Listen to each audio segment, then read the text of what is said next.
No vídeo de hoje nós falaremos a respeito do nazifascismo, destacando as características e particularidades do nazismo alemão.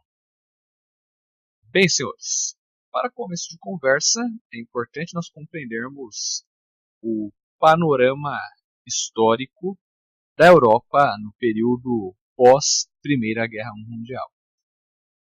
A Europa, no pós-Primeira Guerra Mundial, podemos mencionar os seguintes eventos que ocorreu dentro do continente europeu. Dentre eles, podemos mencionar desmembramento dos impérios austro-húngaro, Império Alemão e Turco-Otomano. Consequentemente, com o desmembramento desses impérios, surgiram novos países. Outro ponto importantíssimo para que você possa compreender melhor a questão da ascensão do nazifascismo é a decadência da Europa, mediante a Primeira Guerra Mundial, a ascensão dos Estados Unidos como potência, o surgimento da Liga das Nações, uma instituição antecessora da Organização das Nações Unidas, e o surgimento dos movimentos nacionalistas. Então, dentre eles, nós temos o fascismo italiano, que nós já estudamos, e o nazismo alemão, que nós iremos estudar nesta aula. O Partido Nazista, conhecido como Partido Nacional Socialista dos Trabalhadores Alemães, ele foi fundado em 1921. Lembrando que o Partido Nazista ele não foi fundado por Adolf Hitler. O Adolf Hitler ele entra dentro do partido como uma espécie de espião. Isso mesmo, espião. Por quê? No período pós-guerra, o exército alemão ele foi reduzido para 100 mil soldados e o Hitler ele fazia parte do serviço de informações. Então o papel dele era conhecer todos os partidos, movimentos nacionalistas e identificar para o exército alemão aqueles movimentos mais extremistas, aqueles que poderiam oferecer algum perigo. Então, nesse sentido, o partido nazista ele tinha as seguintes características. Então, primeiramente, o nacionalismo, valorização exacerbada da cultura, dos símbolos e dos valores da nação. O totalitarismo, concentração de poderes nas mãos do líder da nação. O militarismo, os investimentos pesados no desenvolvimento da produção de armas, uma sociedade uniformizada e militarizada. O expansionismo, a busca por novos territórios. E além disso, o movimento nazista ele tinha duas características que o fascismo ele não tinha. A primeira delas é o arianismo, a supremacia ariana. Então, ou seja, os alemães que simpatizavam com o nazismo, eles alegavam pertencer a uma etnia superior, a uma raça superior, e essa raça eles denominavam de raça ariana, raça pura, digamos assim. E fora isso nós temos o antissemitismo. O povo alemão já nutria o sentimento antissemita desde a Idade Média. Só que, com o fim da Primeira Guerra Mundial, a própria população alemã ela começou a culpar os judeus. Eles diziam que os judeus eles traíram o governo e, com isso, acabou facilitando para a derrota do Império Alemão. O líder do Partido Nazista foi o Adolf Hitler. Só que é importante nós percebermos que o Hitler ele ingressa no partido por volta do ano de 1920 e 1921, quando ele reformula o partido.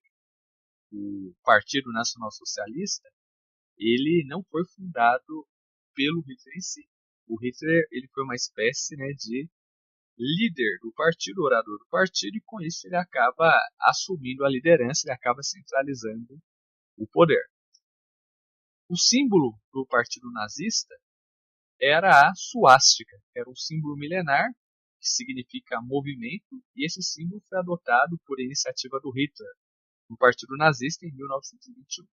A suástica é um símbolo que está presente em mais de 3.500 civilizações, e no geral, a suástica ela simboliza boa sorte, boa fortuna. Nas culturas orientais, a suástica ela simboliza as pegadas de Buda, só que a suástica inclinada, segundo a simbologia, significa destruição. Então, nesse sentido, essas são as características básicas do movimento nazista. Hitler, ele nasceu na Áustria, serviu no exército alemão, combateu na Primeira Guerra no exército alemão. Depois da Primeira Guerra, ele se torna um oficial do Serviço de Informações do Exército Alemão. Ele começa a investigar os movimentos nacionalistas e, a partir daí, ele acaba se identificando com a ideologia do Partido Nacional Socialista. Aí, logo depois que ele participa das reuniões dentro do partido, ele acaba se destacando, se tornando um importante orador, até que ele assume a liderança do movimento. Em 1921, o Adolf Hitler ele assume a liderança do Partido dos Trabalhadores Alemães e muda o nome para Partido Nacional Socialista dos Trabalhadores Alemães, ou Partido Nazista. Em 1923, o Hitler e os seus comandados eles tentam dar um golpe de Estado para assumir o poder, que é o conhecido Putsch da cervejaria. Só que essa tentativa foi fracassada. Hitler ele é preso por 1 ano devido ao seu envolvimento no golpe, e durante esse período, com a colaboração de seu secretário, Rudolf Hess, ele escreve o livro Minha Luta, Mein Kampf, que torna-se, digamos assim, a Bíblia do nazismo. É importante nós percebermos que o Hitler, de acordo com o crime que ele cometeu, ele deveria ser condenado à morte. Só que o descontentamento em relação ao governo criado com o fim da Primeira Guerra Mundial, a República de Weimar, era tão grande, mas tão grande, que até os próprios magistrados, eles meio que aliviaram o Hitler e simplesmente ele acabou pegando uma pena branda pelo crime que ele havia cometido. Durante os anos de 1924 a 1929, o Hitler ele sai da cadeia e ele começa a reorganizar o partido nazista. Durante a crise de 29, os nazistas eles acabam aumentando a influência sobre o povo, tanto que dentro do parlamento alemão, o Reichstag, os nazistas eles acabam conquistando a maioria das cadeiras. Fato de que o partido nazista torna-se a maior força dominante dentro do parlamento alemão. Eles só rivalizavam com um grupo, os comunistas. Nas eleições de 1932, o Hitler se sentia preparado para competir. E com isso, nas eleições de 32, ele competiu com o marechal do exército, o von Paul Hindenburg, e o Hitler ele foi derrotado. Mas mesmo derrotado, o Hitler ele acaba certamente fortalecendo a sua influência política, a tal ponto que em 1932 os nazistas eles organizam um incêndio criminoso do parlamento alemão e culpam os comunistas. Diante da crise, o Hitler ele é nomeado chanceler, primeiro-ministro, e com isso ele vai aos poucos censurando a mídia, aos poucos ele vai cada vez mais fortalecendo o poder do partido nazista em detrimento dos demais partidos, e com a morte do presidente Hindenburg, o Hitler ele funde o cargo de chanceler com o cargo de presidente e torna-se o líder absoluto da Alemanha com o título de Führer. Com a morte do presidente Hindenburg, o Hitler ele acumula as funções de presidente e de chanceler. Ele funde as duas funções e ele se autoproclama Führer, que significa líder, condutor, chefe da Alemanha. A partir daí, começa uma nova etapa dentro da história política da Alemanha, o chamado Terceiro Reich. Reich é uma designação alemã para império. O Terceiro Reich ele foi uma ditadura fascista alemã. Dentro das características, nós temos o Estado corporativista e personalista e a obediência absoluta a Hitler, o Führer. O Hitler dizia: nada fora do Estado, nada acima do Estado, nada além do Estado. Ou seja, ele centraliza ali todas as funções sociais, políticas, econômicas, culturais dentro da figura do Estado. Durante esse período, podemos dizer que houve a nazificação da sociedade alemã. Outro ponto importantíssimo foi a questão dos órgãos de repressão. Então, durante o regime nazista alemão, foi criada a Gestapo, que era a polícia política, e as seções de segurança, conhecidas popularmente como SS, que eram responsáveis por perseguir os opositores ao regime e principalmente gerenciar os campos de concentração. Outro ponto importantíssimo é a questão da desobediência ao Tratado de Versalhes. Quando Hitler ele assume o poder, ele começa a investir principalmente na indústria bélica, ele concedia empréstimos, financiamentos para as indústrias bélicas e com isso, secretamente, ele foi organizando a política de rearmamento.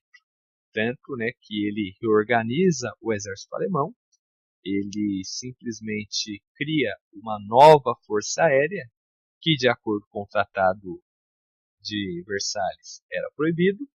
Ele reorganiza uma nova marinha de guerra, uma nova frota de submarinos, e tudo isso ele faz em colaboração com a União Soviética.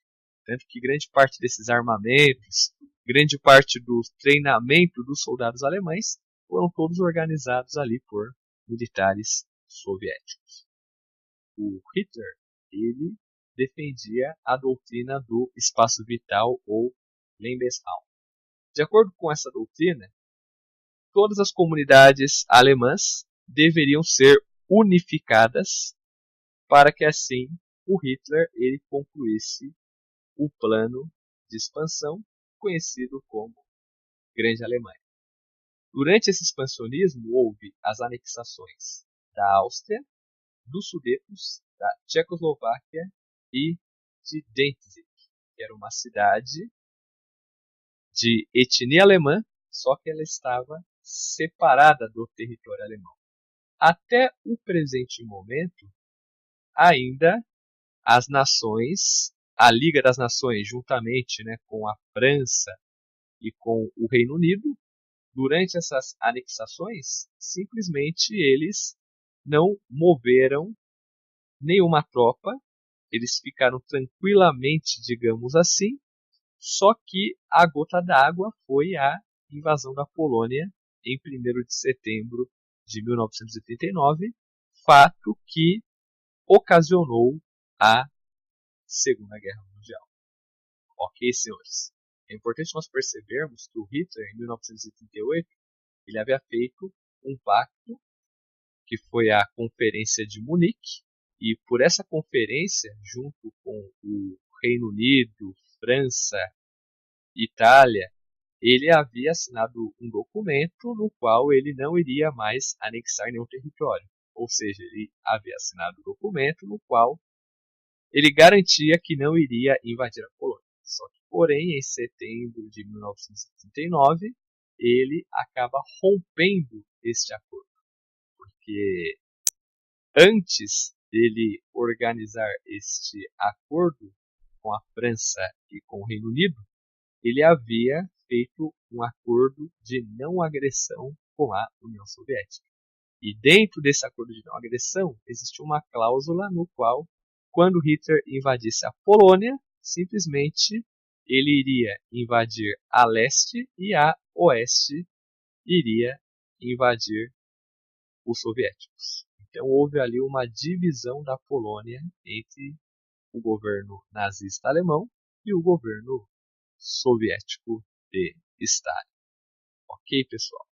Bem, por aqui nós finalizamos esta aula. Eu espero que vocês tenham gostado e até o próximo episódio.